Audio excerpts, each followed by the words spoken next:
আসসালামু আলাইকুম দর্শক। আস্তর দিয়ে পাকিস্তানি হাতা কাটিং করার জন্য এখানে কাপড় আছে, লম্বায় প্রায় 20-22 ইঞ্চির মতো কাপড় আছে। কাপড়টা এখন ডাবল ভাঁজ করে নিব। ডাবল ভাঁজে 4 পার্ট হলো। এখন এদিক থেকে সোজা করে নিচ্ছি, যেখানে পাইর আছে পাইরটা হাতার মুখে পড়বে। সুন্দর করে বসিয়ে নিতে হবে। বসিয়ে নেওয়ার পরে আস্তরের কাপড় যেটা আছে, আস্তরের কাপড়টা সমান করে ভাঁজ দিয়ে বসিয়ে নিতে হবে।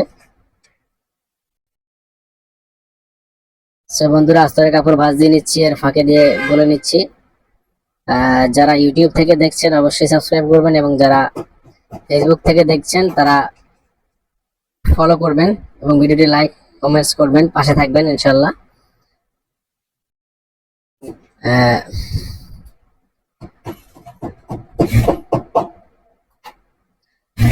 এখন সুন্দর করে এটাকে বসিয়ে নিলাম, এবারে সমান করে। পর্যাপ্ত পরিমাণ আস্তরের কাপড়ও আছে।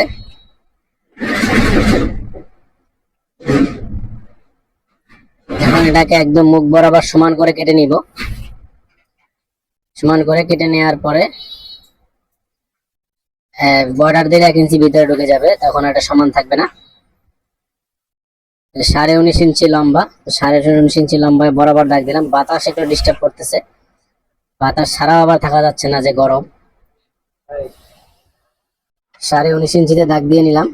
19.5 ইঞ্চির পরে ওই 19.5 দাগের পরে 4 ইঞ্চি ভিতরে দাগ দেবো, যেহেতু মহড়া বড়, প্রায় 10 ইঞ্চি মহড়া। পরে এদিকে 1 ইঞ্চি রেখে সিঙ্গেল আঁচ ধরে কাটতে হবে আর কি। আর এখানে শেপ কাটটা ধরার স্টাইলটা দেখেন, অনেকে ডাইরেক্ট সোজা দিয়ে দেয়। এই সোজা দেওয়াটাতেই ভুল হয়, তখন পাকিস্তানিদের মতো হয় না।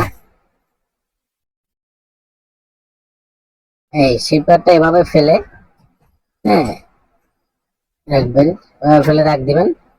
সোজা হতে পারবে না, অনেকে ডাইরেক্ট সোজা দেয়, সোজা হবে না। সোজা দেওয়া যাবে না, এভাবে শেপ দিতে হবে। এখন কাটিংটা করে নিব।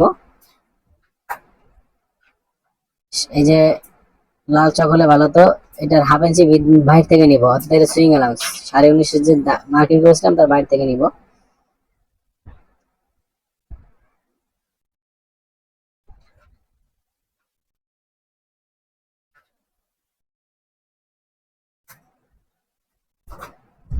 আরো একটু শেপ দিয়ে দিলাম সিজার দিয়ে, যাতে করে একটু আর্মলটার এখানে, বাহুটার এখানে একটু ফিটিং হয়। এই যে পাকিস্তানি শেপটা মূলত এরকম হবে।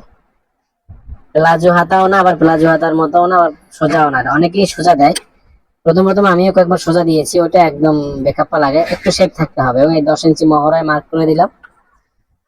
দর্শক, ধন্যবাদ। আসসালামু আলাইকুম।